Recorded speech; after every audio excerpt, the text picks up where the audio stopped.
इसमें संयोग प्रक्रिया अत्यंत क्षीण होती है और वह उस पदार्थ में किसी भी प्रकार का वास नहीं होता है। इस ब्रह्मांड में कोई भी ऐसा लोक नहीं है जो केवल डार्क मैटर से बना हो और उसमें प्राणी रहते हो, इसलिए उसको कहा नपुंसक। उसके बाद वे मन और वाक तत्व रूपी देव उन प्राजापति छंद रश्मियों में सब और व्याप्त हो गए और उनमें संगति प्रक्रिया तेज हो गई, अश्व में हो गई तेज। परंतु कुछ काल पश्चात संयोग प्रक्रिया इन छंद रश्मियों से आगे बढ़ी। संयोग प्रक्रिया कैसे होती है? पहले ईंट के ऊपर ईंट रखेंगे, फिर बड़े पत्थर रखेंगे, फिर प्लास्टर करेंगे, छत बनाएंगे। तो पहली प्रक्रिया नींव शुरू हो रही है, फाउंडेशन बना करके फिर दीवार शुरू हो रही है, फिर छत बनाई जा रही है। एक एक क्रम बता रहे हैं कि फिर यह संयोग प्रक्रिया कहां चली गई? बड़ी छंद रश्मियों में उत्पन्न होती है। पहले प्राजापति थी, बड़ी आ गई। ये छंद रश्मियां लघु रश्मियों से ही उत्पन्न होती हैं। ये जो छंद रश्मियां हैं ये छोटी से बड़ी उत्पन्न हो रही है, ऐसा नहीं कि सीधे बड़ी उत्पन्न हो गई। ये रश्मियां अधिक तेजस्वी और बलवती होती हैं, इसी का इनको गौ कहा है। और इसका ये कैसे शक्ति, इसके विषय में जैमिनी ब्राह्मण कहते हैं गावो वै शक्वर्य गौ त्रिष्टुप जगति छंदा तत् गौ प्रजापति देवता। ये जो है अत्यंत शक्तिशाली किरणें उत्पन्न हो जाती हैं, इनको कहा है कि ये गौ उत्पन्न हुई। इस प्रकार संयोग प्रक्रिया तीव्र छंदों की सब ओर से व्याप्त हो जाती है और वो बड़ी छंद रश्मियां भी परस्पर फिर जुड़ने लगती हैं और वो सूक्ष्म रश्मियां क्या बन जाती हैं? गौर मृग, जिसको कहा था नील गाय, उसका अर्थ यह है कि वे रश्मियां अरुण, पीत, श्वेत रंग वाली किरणों के विशाल मेघ में परिवर्तित हो जाती हैं। यह वर्ण निर्मल और स्पष्ट रूप में इस ब्रह्मांड में उत्पन्न हो जाते हैं। ऐसा प्रतीत होता है कि रूपवान अग्नि तत्व की उत्पत्ति यहां हो जाती है, जिसको यहां कहें तो इलेक्ट्रोमैग्नेटिक वेव यहां बनना शुरू होती है। इनमें भी अव्यक्त ध्वनियां उत्पन्न होती हैं। प्रकाश जो हमारे पास आ रहा है, उस प्रकाश की तरंगों में ध्वनि साथ में सम्मिलित होती है, उसको हम नहीं सुन सकते।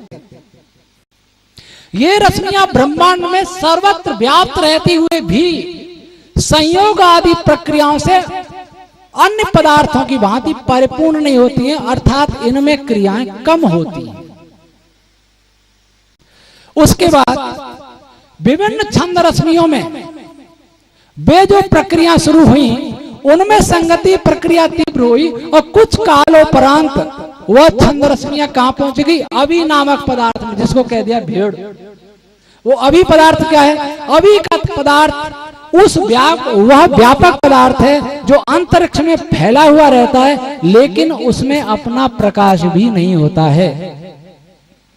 इसके कारण पूर्व में उत्पन्न त्रिष्टुपादी छंद रश्मियों से उत्पन्न इंद्र अर्थात तेजस्वी बिजली, तेजस्वी विद्युत वायु से उत्पन्न होते हैं। उनकी उत्पत्ति की प्रक्रिया महर्षि याज्ञवल्क्य ने अपने शतपथ ब्राह्मण में बताई है कि जब विद्युत वायु के अंदर प्राण तत्व के प्रवाहित होने से मार्ग से कुछ तेजस्वी रश्मियां प्रकाशित होती हैं, तब वे रश्मियां अप्रकाशित। ज्यादा कठिन तो लगना, इतना ही करके छोड़ दूं शैली, सार बता दूं, सार बता, सार सुन लो। सार भी इतना नहीं है कि कहानी की तरह सुन लो, थोड़ा इसमें भी पूरा ध्यान लगाना। यहां सृष्टि प्रक्रिया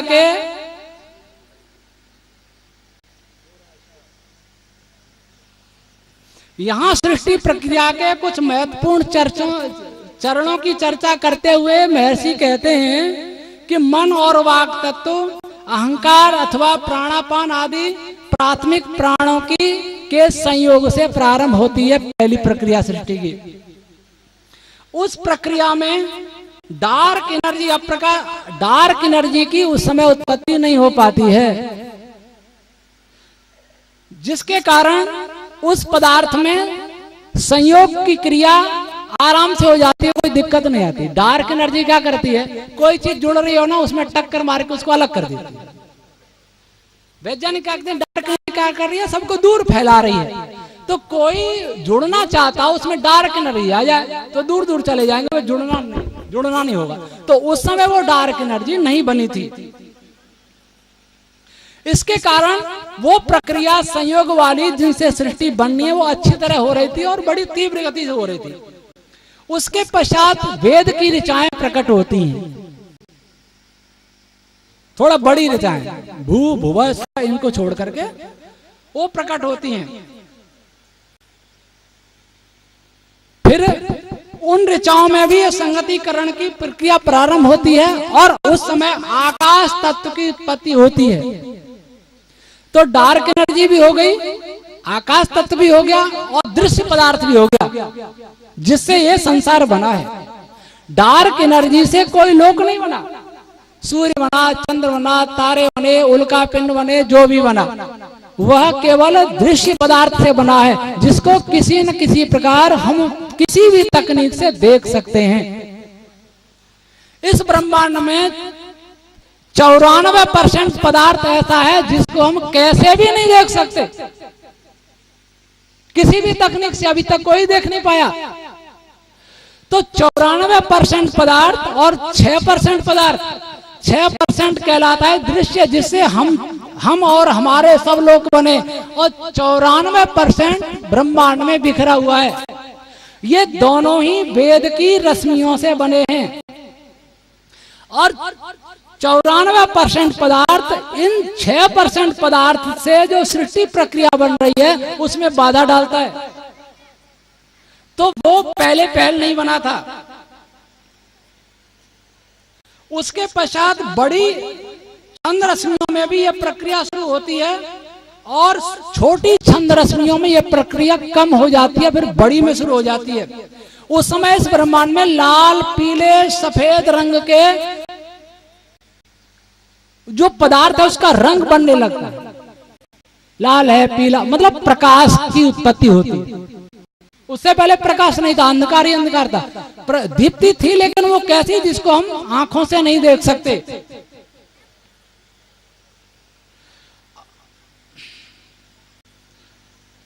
और उसके बाद विशाल मेघ बनने लगते हैं। सारा मैटर इकट्ठा होकर के तेजस्वी चमकते हुए मेघ, बादल जैसे बनने लगते हैं सारे ब्रह्मांड में।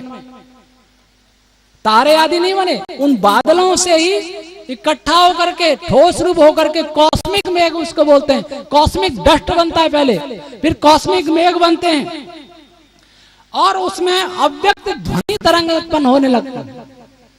आज वैज्ञानिकों ने पाया है, जॉन ग्रिविन ने अपनी पुस्तकों में लिखा है, जो येल यूनिवर्सिटी अमेरिका का एस्ट्रोनॉमी एस्ट्रोफिजिक्स का प्रोफेसर है, वो लिखते हैं कि डार्क एनर्जी, डार्क मैटर में भी ध्वनि साउंड वेव हैं। ये हम भी कह रहे हैं। उसके पश्चात बड़ी छंद रश्मियों से विद्युत के कण उत्पन्न होने लगते हैं, अर्थात आवेशित कण अधिक उत्पन्न होने लगते हैं और ये पदार्थ कण, बड़े कण विभिन्न विद्युत चमकी तरंगों को उत्सर्जित अवशोषित करने लगते हैं। कैसे? दीपक जलाएंगे तो उसमें प्रकाश निकलता है, ये उत्सर्जन हो गया। सूर्य जल रहा है, उसमें से प्रकाश आ रहा है, उत्सर्जन हो गया। और काले पे पड़ा, इसने सोख लिया प्रकाश को, ये हो गया अवशोषण। प्रकाश को निकालना और प्रकाश को सोख लेना, ये दोनों क्रिया वहां से शुरू हो रही हैं। उससे पहले ये क्रियाएं ब्रह्मांड में थी नहीं और प्रकाश भी नहीं था। हमारी दृष्टि में आधुनिक विज्ञान द्वारा क्वार्क और लेप्टॉन आदि पदार्थ इसी श्रेणी के अंतर्गत माने जाते हैं, जो ऊर्जा को उत्सर्जित कर सकते हैं और ग्रहण कर सकते हैं। उसके पश्चात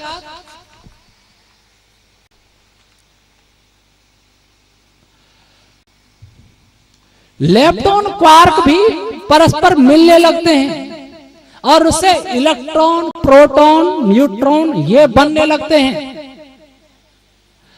और न्यूट्रिनो, तीव्र भेदक गति वाले न्यूट्रिनो भी बनने लगते हैं। गामा रेज उस समय बनती हैं।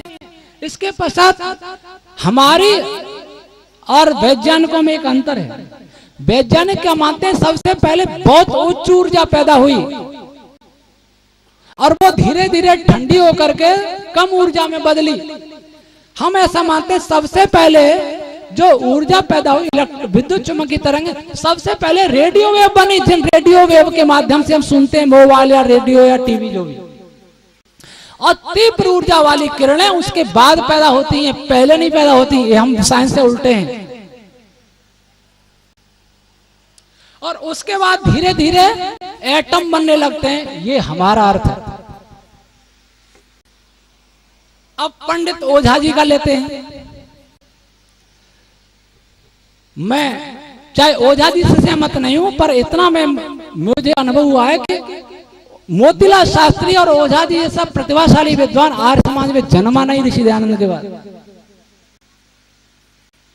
उन्होंने बहुत वैज्ञानिक अर्थ किए, लेकिन उनकी ग्रंथ में कहीं संगति नहीं। बुद्ध देव जी विद्यालय ने कल्पना की, लेकिन उनकी संगति पूरी है। चाहे उन्होंने जैसे भी रूप में अर्थ किया, उनके अर्थ संगत हैं, प्रकरण के अनुकूल है। लेकिन उनकी वो क्या करते हैं, मोतीलाल शास्त्री अनुवाद कर दिया हिंदी में, बैल घोड़ा बन गया, गाय जो बने वही लिख दिया। और उसके बाद पुरुष पर एक पूरा लेक्चर दे दिया, गौ पर पूरा लेक्चर दे दिया, अश्व पर दे दिया, गौ मृग पर दे दिया, अज पर दे दिया। और किससे कैसे कौन बन रहा है कोई तालमेल नहीं बताया। पेज भर दिए होंगे शायद 15-20। तो ऐसे पंडित से क्या लाभ। मैं समझता हूं कि एक ही शैली बहुत है, दूसरी फिर और मुश्किल हो जाएगी। एक और उदाहरण, एक ही बहुत है ना। तो इससे आप अनुमान लगा लीजिए कि मुझे जो भाष्य मिले हैं विरासत में, उसमें और मुझ में कितना अंतर है, ये तो आप समझ गए होंगे गुप्ता जी। अगर कोई हमारा विरोधी तुरंत कह देगा बुद्धदेव जी विद्यालंकार से अपने को बड़ा समझते हैं। ऐसा हुआ, गंगा प्रसाद जी उपाध्याय का भाष्य जब प्रस्तुत किया तो राजन जिज्ञासु जी ने कहा, एक महात्मा जी अति उत्साह में गंगा प्रसाद जी उपाध्याय को मांसाहार की वकालत करने वाला कहते हैं। उन्होंने ऐसी पुस्तक लिखी, घास खाया मांस, जिससे बढ़िया कोई पुस्तक नहीं लिखी। मैं तो स्वयं उसका समर्थक। पर उस पुस्तक का शतपथ ब्राह्मण के भाष्य से क्या लेना देना। लिखा गया, सत्य जी ने लिखा है तो अनुवाद किया है। अनुवाद क्यों किया, अनुवाद क्यों किया, उसमें ये बताया जा रहा है पशु बलि मांस भक्षण। तो अनुवाद क्यों किया, इसलिए क्या कि आप ये बताना चाहते दुनिया को कि शतपथ में पशु बलि भी और मांसाहार भी है। आपने कोई टिप्पणी नहीं दी। और जब मैं लिखता हूं आपने गजब कर दिया। इन ग्रंथों को पढ़ करके जब रामपाल दास जैसे बोलेंगे तब क्या होगा। 2 मंत्रों के भाष्य पढ़कर रामपाल दास टीवी पर बताएगा, जब क्या होगा। लेकिन कोई राग द्वेषवश सत्यवाद को स्वीकार नहीं करता। तो ये मेरी शैली है। इस शैली से क्या होगा कि आने वाले लोग, आने वाले विद्वान ये समझने की कोशिश करेंगे कि ब्राह्मण ग्रंथों का व्याख्यान, उसका भाष्य कैसे करना चाहिए। इस शैली के भाष्य से ब्राह्मण ग्रंथ विज्ञान का सिद्ध हुआ कि नहीं हुआ। इसमें कई बातें ऐसे आई जो साइंस नहीं जानता है। तो वेद की सर्वज्ञानमयता से सिद्ध होगी कि नहीं होगी। और इसमें यह भी आया कि ब्रह्मांड में ये छंद रश्मियां पैदा हो रही हैं, तो वेद ईश्वरी सिद्ध हुआ कि नहीं हुआ। वो छंद रश्मियां मैंने थोड़ी, स्वामी जी ने थोड़ी भर दी थी वहां बोल के माइक से। वहां तो मनुष्य का पृथ्वी नहीं बनी, सूर्य नहीं बना, सारी आकाश नहीं बनी और एटम भी नहीं बना। जब से छंद रश्मियां आई, ये प्रकरण बता रहा है। तो इसी एक कंडिका से वेद को ईश्वरी भी सिद्ध किया जा सकता है और वेद को सर्वज्ञानमय भी सिद्ध किया जा सकता है। और ऐसी तो सैकड़ों हजारों कंडिकाएं हमने अर्थ किया। तो उनसे कितना मैटर मिलेगा। और हमारी कंडिकाओं के भाष्य में कहीं भी कोई विसंगति नहीं, असंगति नहीं है, और हमने कभी संगति लगाने की कोशिश भी नहीं की है, अपने आप लगी है।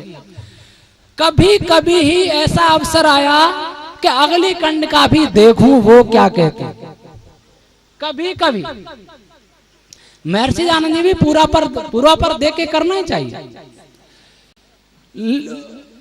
संगति अपने आप लगती गई, कभी प्रयास नहीं किया, और उस आधार पर कोई इसको कहे, हमें यह भी कहा गया लेखों में कि आप इससे अपनी प्रतिभा से सिद्ध कर सकते हैं, कल्पना से, लेकिन ब्राह्मण ग्रंथों के साथ न्याय नहीं कर सकते।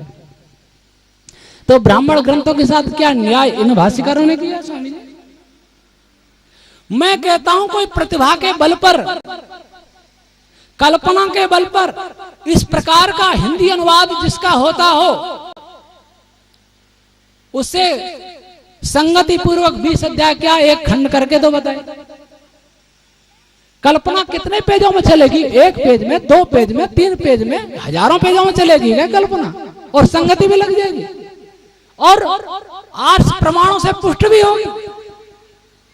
निरुक्त ऋषि दयानंद के ग्रंथ, ब्राह्मण ग्रंथों के पहले मैंने जो अर्थ किए थे स्वामी जी, जो मेरा रफ व्याख्यान था, उसमें मैंने सायण के भाष्य को देखा नहीं था। मैंने केवल शब्दों के अर्थ ऋषि दयानंद ने कहां किए, क्या क्या किए, कहीं मिले न तो निरुक्त से क्या हुए, व्याकरण से क्या हो सकते हैं, यही लिया था। ब्राह्मण ग्रंथों में क्या हो सकता है, यह भी लिया था। दोबारा मैंने रफ फिर जब फाइनल लिखना शुरू किया तो मैंने देखा सायण को पढ़ूं भी तो सही, सायण कहता क्या है। तो सायण ने भी मेरी बहुत मदद की। सायण ने आशुलैन श्रोत सूत्र को बहुत उद्धृत किया, अनेक ब्राह्मण ग्रंथों को उद्धृत किया है, आपस्तंभ को उद्धृत किया है। तो मैंने उन ग्रंथों को भी देखा। पहले मैंने आशुलैन को छुआ नहीं, आपस्तंभ को छुआ नहीं, अन्य ब्राह्मण ग्रंथों को छुआ नहीं, केवल जो ब्राह्मण उद्धार कोश में शतपथ ब्राह्मण ग्रंथों के जो निर्वचन है या संदर्भ है उन्हीं को देखा था। लेकिन सायण ने जो उद्धृत किया उनको नहीं देखा था। और उनको देख करके आप ये बताइए कि ऐतरे में तुक्केबाजी कर ली, 1450 पेज लिख दिए। आशुलैन को भी अपने तुक्केबाजी से उसमें घटा दिया, आपस्तंभ को भी घटा दिया। तांड्य ब्राह्मण, जैमिनी ब्राह्मण, मैत्राणी संहिता और काठक संहिता, सबको तुक्केबाजी से उसकी संगति लग जाएगी क्या स्वामी जी? तो ये मेरा भाष्य न केवल ऋषि दयानंद के शब्दों का अर्थ मैंने लिया है जहां वेदवास में कहीं आए, बल्कि सारे ब्राह्मण ग्रंथों को समेटे हुए, सूत्र ग्रंथों को समेटे हुए, निरुक्त को समेटे हुए और वर्तमान विज्ञान को लेकर के चला है। वर्तमान विज्ञान क्या कहता है? कल मोक्ष आदि बता रहे थे, ऋषि दयानंद ने कहा था विज्ञान क्या करता है, करने दो, मैं अपना काम करूंगा। विज्ञान क्या मानता है इसमें हमने कोई रुचि नहीं दर्शाई है। ऐत्रेय ब्राह्मण क्या कहता है ये दर्शाइए। फिर विज्ञान का कहा कि विज्ञान ये मानता है। विज्ञान के पीछे हमने ऐत्रेय को नहीं चलाया है। विज्ञान के पीछे हम चलाते तो हम क्वांटाज की उत्पत्ति नहीं बता सकते थे, electromagnetic waves, dark energy, dark matter की उत्पत्ति नहीं बता सकते थे, क्योंकि साइंस उनको नहीं जानता है। हम भी बिग बैंग की पुष्टि कर रहे होते या मित्रा साहब का उस सिद्धांत की पुष्टि कर रहे होते कि ब्रह्मांड कभी नहीं बना, लेकिन हमने इन किसी भी सिद्धांत की पुष्टि नहीं की। 7 हो गए, 8वां क्या है, समय हो गया। अब बस अब इस काम से आर्य समाज, ऋषि दयानंद, वेद या ऋषियों के ग्रंथों की प्रतिष्ठा दुनिया में बढ़ेगी कि नहीं बढ़ेगी? नहीं तो हम अपने घर में बोलते रहेंगे। कभी एक गीत लिखा था मैंने, अपने घर में बैठ कर देते चुनौती विश्व को, अपने घर में बैठ कर देते चुनौती विश्व को, विश्व के वैज्ञानिकों में, विश्व के वैज्ञानिकों में चर्चा तक भी ना हो रही। हे प्रभो अब तो बचा लो, नैया डूबी जा रही। क्या करूं कैसे करूं मैं, मति मेरी चकोरा रही। हे प्रभो अब तो बचा लो। मैंने की थी प्रार्थना पर मूल को भूले हुए, वेद भूल गए, बाकी सब याद रहा। मैंने की थी प्रार्थना पर वेद को भूले हुए, फूल शाखा पत्तियां ही आज सींची जा रही। हे प्रभो अब तो बचा लो, नैया डूबी जा रही। मूल जिसको काटने में विधर्मी तत्पर रहे। प्रहार किस पर किया था विधर्मियों ने? वेद पर, वैदिक वाङ्मय पर, जड़ पर। मूल जिसको काटने में विधर्मी तत्पर रहे, शोक हमारी बुद्धि को, शोक हमारी बुद्धि को इसकी उपेक्षा भा रही। हे प्रभो अब तो, एक कड़ी और सुनाता हूं। प्रश्न किया है, जड़ के कटने से बचे क्या वृक्ष बतलाओ भला। जड़ के कटने से बचे क्या वृक्ष बतलाओ भला। दंभ किस पर कर रहे हो, दंभ किस पर कर रहे हो। अस्मिता तक ना रही। हे प्रभो अब तो बचा लो, नैया डूबी जा रही। हे प्रभो अब तो बचा लो। शेष चर्चा शाम को समाप्त कर देंगे।